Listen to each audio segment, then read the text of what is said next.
इस पृथ्वी पर जब से मनुष्य है तभी से वो रात के आसमान में दिखाई देने वाले हजारों तारों और आकाशगंगाओं को देखकर हैरान होता रहा है। आज के विज्ञान युग में हम मानव लगातार ब्रह्मांड के रहस्यों को जानने और उन्हें समझने की मेहनत करते रहते हैं। इसी कड़ी में हमने साल 1977 में मानव इतिहास की पहली ऐसी मशीन अंतरिक्ष में भेजी थी जिसने पूरी एस्ट्रोनॉमी को ही बदल दिया था। पहली बार हमने अपने सौरमंडल के विशाल ग्रहों और उनमें चल रहे तूफानों को देखा था। हम उन ग्रहों को भी देख पाए जिन्हें आज तक केवल थ्योरी का ही हिस्सा माना जाता था। मैं बात कर रहा हूँ साल 1970 में लॉन्च किए गए नासा के वॉयेजर मिशन की, जिसने हबल टेलीस्कोप और एडवांस डीप स्पेस नेटवर्क से पहले ही इंसान को अंतरिक्ष के बहुत करीब ला दिया था। इसकी मदद से हमने पहली बार विशाल गैसीय ग्रहों जैसे जुपिटर और सैटर्न यानी शनि ग्रह को देखा। वॉयेजर ने हमें इन ग्रहों की जानकारी के साथ साथ इनके कई चंद्रमाओं की भी जानकारी दी, जो भविष्य में हम मानवों के नए घर हो सकते हैं। पर वॉयेजर यान केवल खोज करने और तस्वीरें खींचने के लिए नहीं भेजा गया था। इस यान में मानव जाति का एक ऐसा रिकॉर्ड भी भेजा गया है जो अगर किसी एलियन सभ्यता को मिल जाए तो वो सीधा हमें ब्रह्मांड में खोजकर पृथ्वी पर आ सकती है। इस यान में एक गोल्डन रिकॉर्ड कैसेट मौजूद है जो कॉपर की बनी है, पर इसे गोल्ड में कवर किया गया है। गोल्ड कवर होने के कारण इसे अंतरिक्ष में मौजूद रेडिएशन और कॉस्मिक वेव से ज्यादा नुकसान नहीं होगा। वॉयेजर मिशन को इसी डिस्क के कारण आज याद किया जाता है। इस डिस्क में 115 तस्वीरें, नेचुरल साउंड्स जैसे कि पृथ्वी और हवा और तूफानों, चिड़ियों और मछलियों की आवाजें और साथ में कई तरह का म्यूजिक और 45 से ज्यादा आवाजों में एलियंस के लिए वेलकम मैसेज मौजूद है। ये सभी इसी गोल्डन डिस्क में स्टोर है। जिसे कैसे चलाना है इसके बारे में इसी डिस्क के कवर के ऊपर बना हुआ है। इसे आप अपने स्क्रीन पर देख सकते हैं। सबसे पहले आपको डिस्क की एक इलस्ट्रेशन दिखाई देगी जिसे बाइनरी कोड के जरिए बताया गया है। यहाँ खड़े डंडे यानी 1 के साइन का मतलब बाइनरी में 1 है और माइनस साइन का अर्थ 0 है। अगर इसे आप डिकोड करते हैं तो आप पाएंगे कि ये डिस्क 3.6 सेकंड में एक रोटेशन पूरी करती है। इसके अलावा इसे सही तरीके से कैसे फिट करके चलाना है कार्टेस के डायग्राम के साथ आप देख सकते हैं। इस डिस्क को ऊपर और नीचे दोनों साइड से चलाया जा सकता है। एक साइड की लेंथ 1 घंटे के बराबर है। वहीं इस कवर का तीसरा फिगर सबसे ज्यादा इंपॉर्टेंट है जो हमारी इस गैलेक्सी में लोकेशन को बताता है। तो आइए जानते हैं कि इसका क्या अर्थ है और एलियन हमें इस फिगर के जरिए कैसे खोज सकते हैं। इस रिकॉर्ड को चलाने के इंस्ट्रक्शन के साथ साथ आप यहाँ अपने सोलर सिस्टम की लोकेशन भी देख सकते हैं, जो कि आसपास के 14 पल्सार स्टार की दूरी के हिसाब से दर्शाई गई है। पल्सार एक मरा हुआ तारा होता है। इन्हें हम न्यूट्रॉन स्टार भी कह सकते हैं। इस स्टार की ग्रेविटी और मैग्नेटिक फील्ड बहुत ज्यादा होता है। हर सेकंड हजारों बार रोटेट करने के कारण ही इनका मैग्नेटिक फील्ड पृथ्वी की तुलना में कई खरब गुना ज्यादा होता है।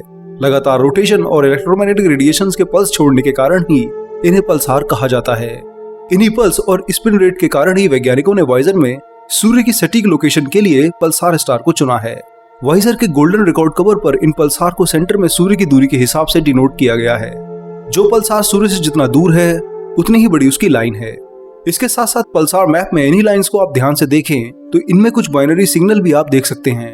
12 डिजिट के ये बाइनरी कोड पल्सार के स्पिन रेट को दर्शाते हैं। अगर ब्रह्मांड में कोई एलियन सभ्यता इसे डिकोड कर ले तो वो आसानी से स्पिन रेट के जरिए इन पल्सार को ब्रह्मांड में खोज सकती है और सूर्य की दूरी का भी पता लगा सकती है। समय के साथ पल्सार का स्पिन रेट भी कम होता रहता है, तो एलियन सभ्यता अगर वॉयेजर को करोड़ों साल बाद भी खोजती है तो इस समय के स्पिन रेट और भविष्य में मिले स्पिन रेट के जरिए भी वह हमारा पता लगा सकती है। यानी लगातार बदलते ब्रह्मांड में भी एलियन हमें इस पल्सार मैप के जरिए आसानी से खोज सकते हैं। पल्सार मैप के साथ साथ इस गोल्डन रिकॉर्ड कवर में आप वीडियो सिग्नल को भी देख सकते हो। इसमें वीडियो को प्ले करने के सभी इंस्ट्रक्शन दिए गए हैं। इनके जरिए एलियंस हमारे द्वारा भेजी गई सभी 115 इमेजेस और ऑडियो को देख और सुन सकते हैं। लास्ट में इस कवर पर आप 2 सर्कल देख रहे हैं। ये हाइड्रोजन एटम की स्टेट है। इन दोनों सर्कल पर आप 2 वर्टिकल लाइन देख रहे हैं, जिसमें से एक ऑर्बिट पर है और एक सेंटर में है। ये दोनों लाइन वास्तव में इलेक्ट्रॉन और प्रोटॉन की स्पिन को बता रही हैं। वहीं ये दोनों सर्कल एक हॉरिजॉन्टल लाइन यानी सीधी लाइन से कनेक्ट हैं, जो वास्तव में हाइड्रोजन एटम के एक स्टेट से दूसरे स्टेट में जाने के समय स्केल को बताता है। यही समय इस डिस्क में मौजूद सभी जानकारी के लिए यूज किया गया है। वहीं एल्युमिनियम से बने वॉयेजर 1 यान के गोल्डन डिस्क कवर के ऊपर यूरेनियम 238 की एक परत भी चढ़ी हुई है, जो कि एक रेडियो एक्टिव पदार्थ है, जिस वजह से यह लगातार डीके यानी खत्म होता रहता है। इसकी हाफ लाइफ 450 करोड़ साल है, यानी इसे अपनी 100% मात्रा से 50% तक होने में 450 करोड़ साल लगते हैं। वैज्ञानिकों ने वॉयेजर 1 के गोल्डन रिकॉर्ड कवर में इसे एक घड़ी की तरह इस्तेमाल किया है। इसके डीके होने की रफ्तार को देखकर एलियन सभ्यता ये पता कर सकती है कि इसे पहली बार अंतरिक्ष में कब छोड़ा गया था। इससे वे समय का सटीक अंदाजा लगाकर ये जान पाएंगे कि मानव सभ्यता के कितने वर्ष बीत चुके हैं। फिलहाल वाइजर 1 यान अपने इस रिकॉर्ड के साथ इंटरस्टेलर यात्रा कर रहा है। ये इस समय पृथ्वी से 23 अरब किलोमीटर दूर है और हर घंटे 61,000 किलोमीटर हमसे दूर होता जा रहा है। इतना दूर होने के बाद भी वाइजर लगातार हमें अपने सिग्नल भेजता रहता है। पृथ्वी पर मौजूद खास डीप स्पेस नेटवर्क इसके बेहद कमजोर सिग्नल को भी डिटेक्ट कर लेते हैं। हालांकि फ्यूल की कमी के कारण कुछ ही सालों में वाइजर यान हमसे संपर्क करना बंद कर देंगे, पर इसमें मौजूद मानव सभ्यता के रिकॉर्ड अरबों सालों तक ब्रह्मांड में मौजूद रहेंगे, जब तक कि वाइजर किसी उल्का से सीधा टकराकर खत्म नहीं हो जाता। इसके किसी एस्ट्रॉइड या किसी भटकते हुए प्लेनेट या स्टार की ग्रेविटी में फंसने के चांस भी बेहद कम है, तो इसलिए वाइजर कई लाखों सालों तक ब्रह्मांड में भटकता रहेगा।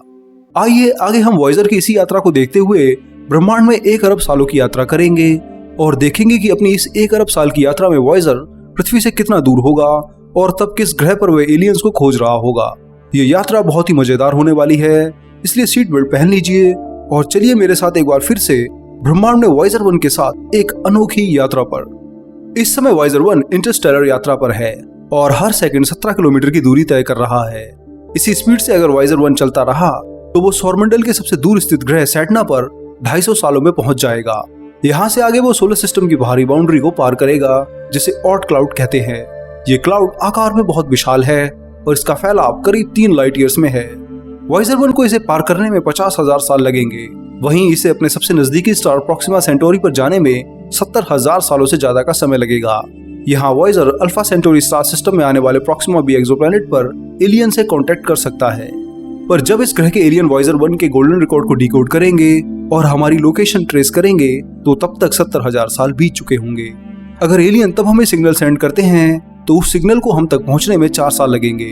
अगर हम उसी सिग्नल का रिप्लाई तुरंत दे पाए तो एलियन आसानी से इसी सिग्नल से हमारी दूरी को लाइट ईयर्स की दूरी से निकालकर हम तक पहुंच सकते हैं। खैर, अगर वाइजर 1 को यहाँ भी एलियन नहीं मिले तो वो और आगे बढ़ता रहेगा और उसे अगला हैबिटेबल ग्रह पृथ्वी से 6 लाइट ईयर दूर बर्नार्ड स्टार के पास मिलेगा। इस सोलर सिस्टम में वाइजर 1 को बर्नार्ड स्टार बी नाम का एक सुपर अर्थ एक्सोप्लैनेट मिलेगा। यहाँ तक वाइजर 1 को पहुंचने में कम से कम 1,08,500 साल लगेंगे। अगर इस ग्रह पर एलियन वाइजर 1 को देख लेते हैं और उसके गोल्डन रिकॉर्ड को डिकोड करते हैं तो वो मानव जाति के करीब 1 लाख साल पहले के इतिहास को देख रहे होंगे। गोल्डन डिस्क के कवर में मौजूद यूरेनियम 238 के लगातार डीके यानी खत्म होने के कारण वे आसानी से ये पता कर लेंगे कि ये यान 1 लाख साल पहले छोड़ा गया था। यान में मौजूद पल्सार स्टार मैप एलियन को हमारी लोकेशन बताने में मदद करेगा और एलियन अगर बहुत एडवांस है तो वो इन 14 पल्सार स्टार के स्पिन पैटर्न और मैग्नेटिक फील्ड की मदद से अपने ग्रह से हमारे ग्रह की दूरी का अंदाजा लगा सकते हैं। पर अगर वे ऐसा नहीं कर पाए और वाइजर 1 यहाँ से भी आगे बढ़ गया तो अब उसका अगला प्लेनेट 11 लाइट ईयर दूर रॉस 128 स्टार के सिस्टम में होगा। रॉस 128b नाम का ये प्लेनेट पृथ्वी के आकार का ही है और यहाँ हमारा वाइजर 1 करीब 1,97,000 सालों में पहुंच जाएगा। ये प्लेनेट अपने स्टार के हैबिटेबल जोन में आता है, तो इस प्लेनेट पर वाइजर के खोजे जाने के बहुत ज्यादा चांस हैं। पर अगर वाइजर यहाँ भी किसी के द्वारा डिटेक्ट नहीं किया गया तो अब उसका अगला ग्रह पृथ्वी से 23.6 लाइट ईयर दूर ग्लीस 667 सीसी होगा। ये प्लेनेट ट्रिपल स्टार सिस्टम का हिस्सा है और इसके होस्ट स्टार का नाम ग्लीस 667c है। अपने होस्ट स्टार के हैबिटेबल जोन में होने के कारण वैज्ञानिक मानते हैं कि यहाँ एडवांस एलियन सभ्यता हो सकती है। वाइजर 1 को यहाँ जाने में करीब 4,13,000 साल लगेंगे। इतने सालों में पृथ्वी पर बहुत कुछ बदल चुका होगा। पृथ्वी पर जो तारे आज दिखाई देते हैं 4 लाख साल बाद उनकी जगह कोई और ले लेगा। ब्रह्मांड में हमारी पोजीशन भी तब बहुत बदल जाएगी। हालांकि पल्सार मैप तब भी इन एलियंस को हमारी सटीक लोकेशन देने में मदद करता रहेगा। अगर वाइजर यहाँ भी नहीं रुकता है तो वो सीधा पृथ्वी से 40 लाइट ईयर दूर ट्रैपिस्ट-1 स्टार सिस्टम में रुकेगा। यहाँ मौजूद ट्रैपिस्ट-1 प्लैनेट एक हैबिटेबल प्लैनेट है जहाँ जीवन हो सकता है। वाइजर 1 को यहाँ जाने में करीब 7,18,000 साल लगेंगे। अगर इसे यहाँ भी कोई एडवांस सिविलाइजेशन नहीं मिलती है तो वाइजर 1 का अगला हैबिटेबल ग्रह 101 लाइट ईयर दूर TOI 700d है। यहाँ वाइजर 1 को पहुंचने में करीब 18 लाख साल लगेंगे। अगर इस ग्रह पर कोई एलियन सभ्यता मौजूद होगी तो इसे वाइजर 1 के पल्सार मैप से पृथ्वी को खोजने में थोड़ी दिक्कत आ सकती है। 18 लाख सालों में सूर्य आकाशगंगा के चक्कर लगाते हुए अपनी पोजीशन थोड़ी बहुत बदल लेगा और इसके साथ दूसरे स्टार भी अपनी पोजीशन को बदल लेंगे। यहाँ एलियन सभ्यता यूरेनियम 238 के डीके होने के स्केल से ये पता लगा सकती है कि वाइजर पहली बार कब लॉन्च हुआ था। हालांकि 18 लाख साल कॉस्मिक स्केल पर बहुत ज्यादा नहीं होते हैं, तो एलियन हमें अभी भी इस ग्रह से वाइजर 1 की मदद से खोज सकते हैं। वही अगर वाइजर इस ग्रह पर भी नहीं रुका और ना ही किसी एस्ट्रॉइड की चपेट में आया तो वो आगे और बढ़ता रहेगा। वाइजर 1 की अब यात्रा काफी लंबी होने वाली है। करीब 1400 लाइट ईयर दूर वॉयजर 1 अब आ पहुंचा है केपलर 452b पर। यह एक सुपर अर्थ प्लैनेट है, यानी आकार में पृथ्वी से बड़ा है, पर यह अपने स्टार के हैबिटेबल जोन में आता है। वॉयजर 1 को यहाँ पहुंचने में करीब 2.5 करोड़ साल लगेंगे, जो बताता है कि एक ग्रह हमसे कितना दूर है। इतने सालों के बाद भी वॉयजर का डेटा एकदम सुरक्षित रहेगा। एलियंस जब इस डेटा को डिकोड करेंगे तो वो ये आसानी से समझ लेंगे कि ये कितने साल पुराना है। अगर वे बहुत ज्यादा एडवांस हुए तो वे पल्सार स्टार यानी न्यूट्रॉन स्टार के मैप के जरिए हमें खोज भी सकेंगे। ये स्टार एक खास रेट पर स्पिन करते हैं और इनकी स्पिन समय के साथ साथ धीमी होती रहती है। एलियंस वॉयजर पर बने पल्सार स्टार की तब की स्पिन और अब की स्पिन को कैलकुलेट करके ये पता कर पाएंगे कि इस यान को कितने सालों पहले छोड़ा गया था।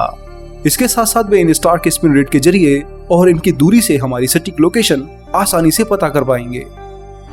वॉयजर 1 का गोल्डन डिस्क 4 अरब सालों तक सुरक्षित रह सकता है और बिना किसी एस्टेरॉयड से टकराए उतनी ही लंबी यात्रा कर सकता है। अब अगर वॉयजर इसी तरह चलता रहता है तो वो 1 अरब साल बाद पृथ्वी से कम 56,000 लाइट ईयर दूर होगा। ये हमारी मिल्की वे गैलेक्सी के सेंटर से भी 2 गुना ज्यादा दूरी है। 1 अरब साल बाद वॉयजर शायद हमारी मिल्की वे गैलेक्सी को ही पार कर गैलेक्टिक स्पेस में भटकता रहे। 4 अरब सालों तक जब तक यूरेनियम आधा डीके नहीं हो जाता है और हमारी डिस्क बेकार नहीं हो जाती, वॉयजर तब 2,24,000 लाइट ईयर दूर होगा। उस समय मिल्की वे गैलेक्सी और एंड्रोमेडा गैलेक्सी आपस में टकराकर एक महाविशालकाय गैलेक्सी बन जाएंगी और वॉयजर तब उसी गैलेक्सी का एक हिस्सा होगा और मानव सभ्यता की पहुंच से बहुत दूर होगा। हालांकि वॉयजर कितने सालों तक ब्रह्मांड में रह पाता है, ये भविष्य के ऊपर ही निर्भर करता है।